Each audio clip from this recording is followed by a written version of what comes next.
கொடுத்தோம். ஆபீஸ்ல வந்து கொடுத்தோம். 2 நாள்ல வரேன்னு சொன்னாரு. ஏரியாக்கு வந்தாரா கேளுங்க. சார் பக்கத்துல தான் இருக்காரு கேளுங்க. நான் ஒரு பர்சனலா சொல்றேங்க. நீங்க உங்க இடம் மேல சர்வே நம்பர் வருதுல்ல, உங்க சர்வே நம்பர் வந்து நீங்க ஒதுக்குறீங்களா? நீங்க இண்டிவிஜுவலா கணக்கு பண்ணீங்க, கவர்மெண்ட் மேல போறீங்க. நீங்க இண்டிவிஜுவலா கேஸ் போடுங்க. நம்ம இவ்வளோ நாள் வெயிட் பண்ணோம். ஒரு 10 to 15 டேஸ்க்குள்ள நான் எல்லாமே நடக்கணும், நான் எனக்கு உடனே இப்போ பதில் சொல்லுங்கன்றது. இது எனக்கு இதில் என்ன நடக்குது எதிர்பார்த்து நீங்கள் பேசுறீங்க.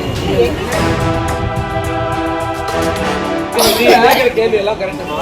அதற்கு உரிய ஆபீசர்ஸ் உங்களுக்கு பதில் சொல்ல தயாராக இருக்காங்க. உங்களோட இருங்கம்மா. நீங்கள் எல்லாத்துக்கும் உடனே பதில் சொல்லுங்க. என்ன எதிர்பார்க்குறீங்க? புரியல. நீங்கள் வேறு எதாவது எதிர்பார்க்குறீங்க?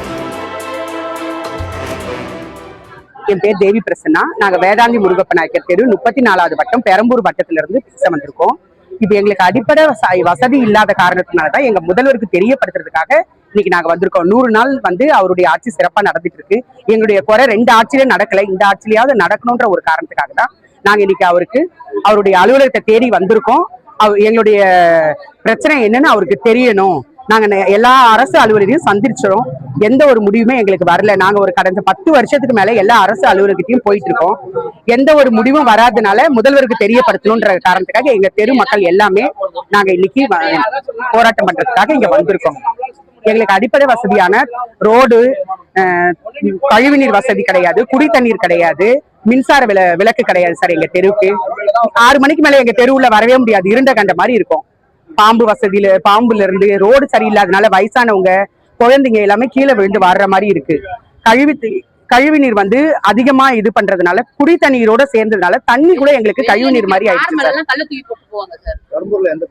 34வது வட்டம் வேதாந்தி முருகப்ப நாயக்கர் தெரு, சேலவாயில்.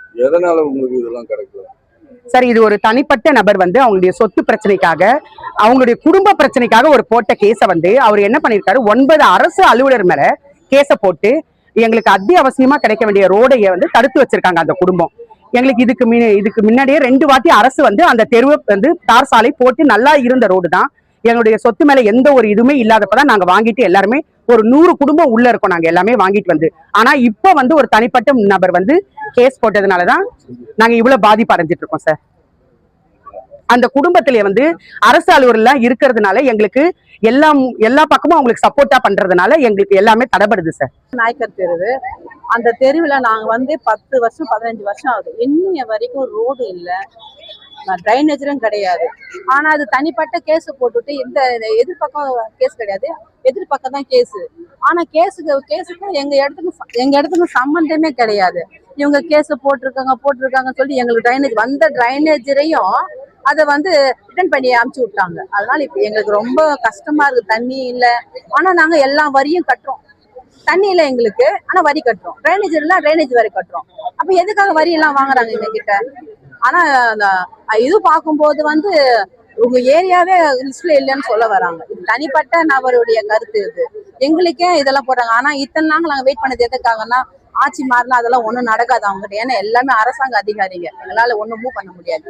இப்போ எங்க விஜய் சிஎம் வந்திருக்காரு, அந்த நம்பிக்கையில நாங்க வந்திருக்கோம். அவர் செய்வாரு, அவர் வந்து அவர் நியாயமா செய்வாருன்னு அந்த விசுவாசத்துல நாங்க வந்திருக்கோம். கண்டிப்பா இதை நடக்கும், அவர் செய்வாருன்னு நாங்க முழுமையா நம்பிக்கிறோம். என் பேர் ஜெயந்த்.